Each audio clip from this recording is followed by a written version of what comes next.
In 2022, the strangest and most unresolved case of my entire service came into my hands. Now, as I write this, 3 years have passed since that night. But even now, the memory of it sends a chill down my spine. I'm Matthew Anderson, a retired officer of the Michigan Police Department, and this is the story of a case that was never truly closed, because it was never truly opened. The case began with a phone call. 2:37 a.m., October 17th, 2022. A family in the suburbs, the Rivers family, called and said their daughter, Sophia, had gone missing. The mother's voice was trembling. "Please come quickly, she just went downstairs to the basement and didn't come back."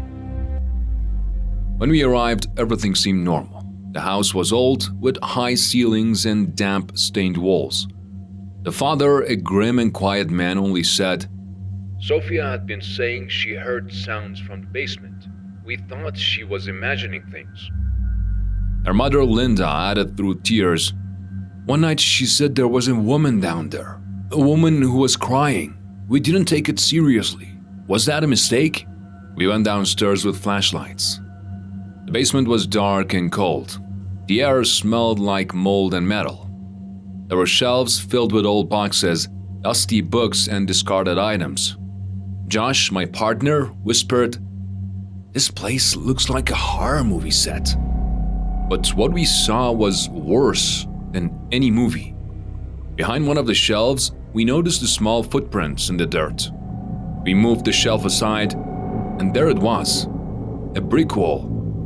But something about it was strange, like a door, but without a handle. As we got closer, I felt the atmosphere grew heavier, like someone was watching us through glass. Josh ran his fingers along the bricks, and one of them was loose. With a gentle push, it clicked, and the wall slowly opened. Behind it was a small, dark room. Our flashlight beams lit up the center of the room, and there she was, a woman in a white dress, with long, tangled hair and completely white eyes. Not normal white, like there was absolutely nothing inside them. A chain was attached to her left ankle. She was sitting, staring directly at the door, at us. Before we could react, she spoke, "Sophia." Our flashlights flickered. Josh took a step back. I moved forward. I said, "Who are you? What are you doing here?" The woman smiled. Blood was stuck to her teeth. She said, "You brought Sophia. She's with me now." Then, complete darkness. When I came to, we were standing back in front of the same brick wall. It was like the door had never existed. The shelf was back in place. Josh was already heading upstairs, panting. There was nothing. I think it was gas. We hallucinated. But I'm sure she was there. I can still see her face, those eyes. At 4 a.m., we found Sophia unconscious beside the wall. No wounds, no bleeding, just unconscious. The doctors said it was a severe psychological shock. From that day on, Sophia never spoke again. We checked everything. The brick wall was solid. There was no space behind it. Even thermal imaging showed nothing. It was as if that door had only existed for a few minutes. Security footage showed Sophia going into the basement and spending half an hour talking to the wall, the exact spot where we had seen the woman. But no one else appeared in the video, just a girl seemingly talking to the wall or to something behind it. They closed the case under environmental-induced psychological episode. But did I close it? No. Because since that day, every few months, I hear something else. Officers who visit that house say they have heard a woman's voice. One of them said he saw a woman in white out of the corner of his eye. And Sophia? She's still in psychiatric care facility. Silent, motionless, only at night in her sleep, she whispers one name. Emily. Emily Rivers was Sophia's older sister. But according to the records, Emily died years ago in a car accident. Her body was buried. There's a death certificate, even a burial record. So why does Sophia keep calling her name? And why, on nights when she says her name, do the nurses report hearing faint crying from the walls of her room? And every night in my nightmares, I return to that room behind the wall, to that chained woman with the white eyes. She didn't say much, but I understood. This case isn't over.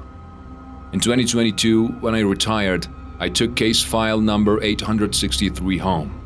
All the documents, photos, notes, just trying to understand what I saw, what was real and what wasn't.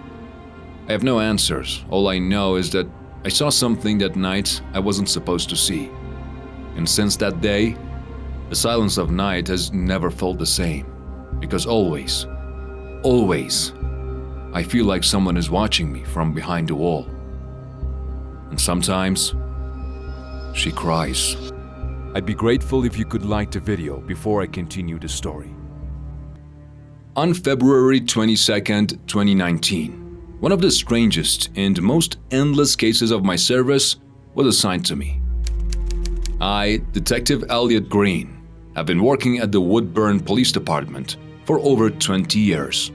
I've dealt with murders, disappearances, and even a few cases involving bizarre cults.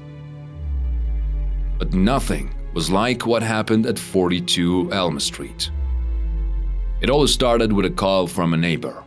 A woman named Janice Howard called the police and said she had heard loud screams coming from the house next door. A house recently rented by a newcomer named Michael Kerr. He seemed like a quiet, polite, and unassuming man.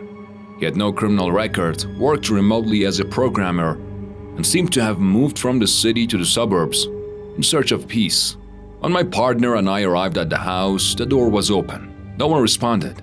As we entered, the house was quiet and cold. There were no signs of a struggle, except that one of the interior doors was broken. The door to a room upstairs, which had been secured with an old iron lock, was left open, as if it had been forcibly broken. Inside the room, there was nothing except a rusty metal four-legged chair in the middle of the room, and an old surveillance camera mounted on the wall. But this camera wasn't the usual kind. It didn't resemble today's home security systems. It looked more like security cameras from the 1980s. There was a small monitor screen next to it. What I saw is still vivid in my mind. Michael is standing in front of the room's door, the same door I was standing at now. The camera showed him at that exact moment, not a recording. Live. The image was displaying the present time. Michael took a step into the room, and suddenly, the image vanished, like a TV losing power all at once. The screen went black. The camera no longer showed anything. There were no buttons on it, no sign of a power source or external memory.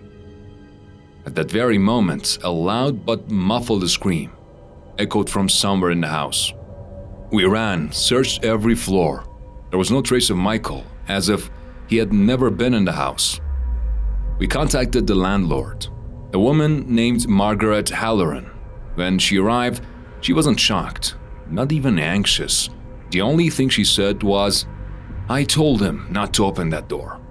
I asked her why. She simply said, "I didn't build that room. When I bought the house, it was already like that. It was locked from the start. I only opened it once and I never went near it again." Investigators examined the entire house. There was no sign of a struggle, no indication that anyone had left the house. All windows were closed, the front door locked. It was as if Michael had vanished into thin air. Inside the room, the camera I had seen was no longer there. The chair was still in place, but no one could confirm the presence of the camera. It was as if that device had never existed. Even in the initial footage of our entry into the house, the monitor was off. But what frightened me more than anything else was a message found 2 days later by the house cleaner in that same room.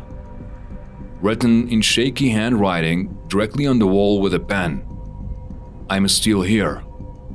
There was no sample to compare the handwriting, but after examining Michael's personal notebook left on the living room table, the handwriting bore a strong resemblance. Forensics also ruled out the likelihood of it being forged. The case quickly drew media attention, but we didn't release many details. We only announced that a person had disappeared and the search was ongoing. For a long time, I saw that scene in my dreams every night. Michael's image standing right there in front of the door, just as I had stood, with a blank face stepping into the room and then vanishing. I'm a cop. I'm supposed to be realistic. I'm supposed to work with evidence, but this case had no evidence. Just a terrifying feeling. A locked room and a note that said, "I'm still here." What happened to Michael? What was that camera? Where did that room lead to? I don't know. All I know is that there are still nights when I wake up to the sound of a monitor shutting off. If you want to hear more scary stories, make sure to subscribe so we can reach 1,000 subs soon and bring you more.